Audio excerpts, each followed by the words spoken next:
Tous c'est CDBVS. Bon, alors j'avais créé deux tutos avec Softmac, mais comme ça fonctionnait mal, j'ai préféré les effacer. Et donc je crée ce nouveau tuto pour réaliser des disquettes Mac à partir d'un PC. Ce tuto est prévu pour les personnes ayant un Mac 68K ou PPC, fonctionnant uniquement avec des disquettes et un PC. Alors on va créer des disquettes Mac à partir d'un PC. Le PC doit avoir un système d'exploitation Windows XP Vista 7, 8 ou 10 avec une instruction SSE1 à SSE4 et plus. Le PC doit avoir un lecteur disquette. Le plus simple, c'est d'acheter un lecteur disquette en port USB 3 pouces et demi. Vous devez aussi avoir des disquettes 3 pouces et demi de n'importe quelle marque, formatées ou non formatées. Ça pose pas de problème. Même si ce sont des disquettes PC, ça pose pas de problème. Vous devez récupérer le logiciel Floppy Image. Floppy Image, on va le chercher ici. Alors ici, vous noterez le lien, c'est https://archive.org/détail avec un S /TUCOWS underscore 22 24 18 underscore floppy avec un F majuscule underscore image avec un I majuscule. Vous récupérez le logiciel et vous récupérez le exe qui est ici. Ou alors vous allez sur ma page, vous allez sur CDBVS Apple, où c'est qu'il est, je ne sais pas où est-ce qu'il l'a foutu, il est là. Vous allez sur CDBVS Apple, ici vous allez sur Système, là vous descendez, vous descendez, vous descendez, vous descendez, vous descendez, vous descendez, vous descendez, vous descendez, vous descendez, ah, vous arrêtez pas de descendre, il faut toujours descendre, hop là.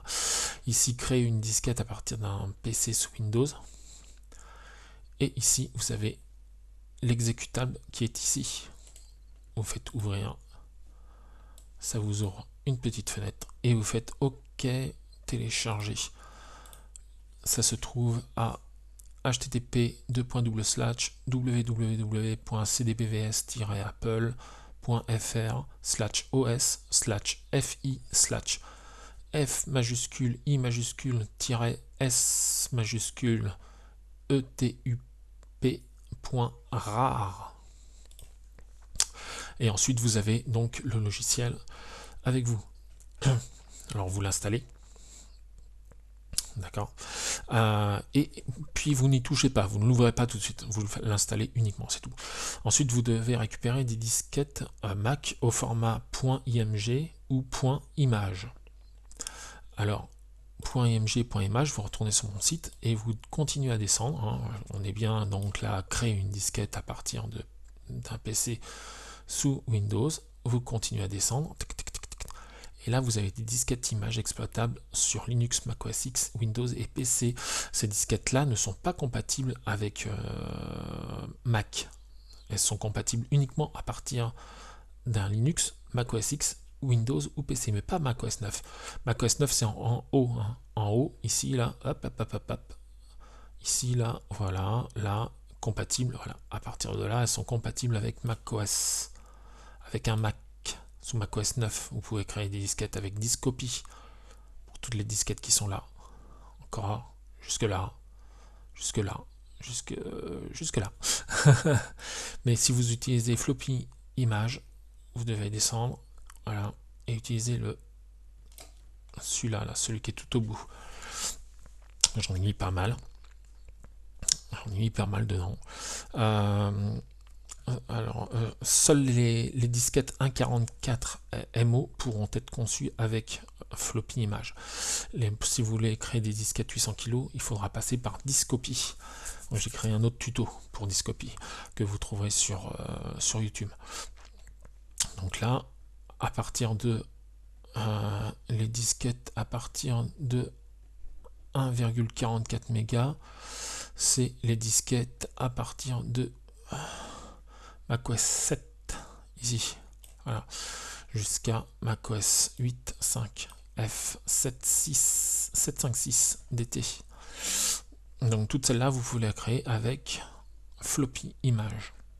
On vous dit que vous cliquez sur la disquette que vous souhaitez, clic, voilà, vous la téléchargez sur votre PC, vous la décompressez, elle est en 7 zip, j'en ai qui sont en rare, la plupart sont en rare, mais donc j'en ai certaines en 7 zip. Et ensuite, vous les mettez de côté sur votre ordinateur. Alors, floppy image est très simple à utiliser. Il faut simplement l'ouvrir, donc récupérer une image disque et la créer. Donc, vous allez dans White Floppy. Vous ouvrez floppy image, ça vous donne cette image là. Vous allez sur White Copy, vous allez sur Browser, vous récupérez l'image disque.image ou .img que vous venez de télécharger. Vous mettez votre disquette dans votre lecteur disquette et vous appuyez sur Start et ça crée la disquette. Le problème, le très gros inconvénient du logiciel, c'est qu'il est valable que 14 jours. Ensuite, il devient payant. Aussi, il est important de réaliser le plus de disquettes possible en 14 jours. Ensuite, si vous voulez réutiliser le logiciel gratuitement, il faudra réinstaller le système d'exploitation du PC. Donc c'est pour ça que je ne l'utilise pas, je ne vous fais pas voir en action, le logiciel en action, parce que j'en ai pas besoin actuellement, j'ai déjà réalisé toutes mes disquettes. Et comme il est valable que 14 jours, si j'ai besoin de nouvelles disquettes, eh bien je serai obligé de réinstaller le système d'exploitation. C'est pour ça que je ne vous fais pas voir le fonctionnement, je vous explique simplement comment ça fonctionne. Voilà. J'espère que ça vous aura plu. À bientôt. Salut.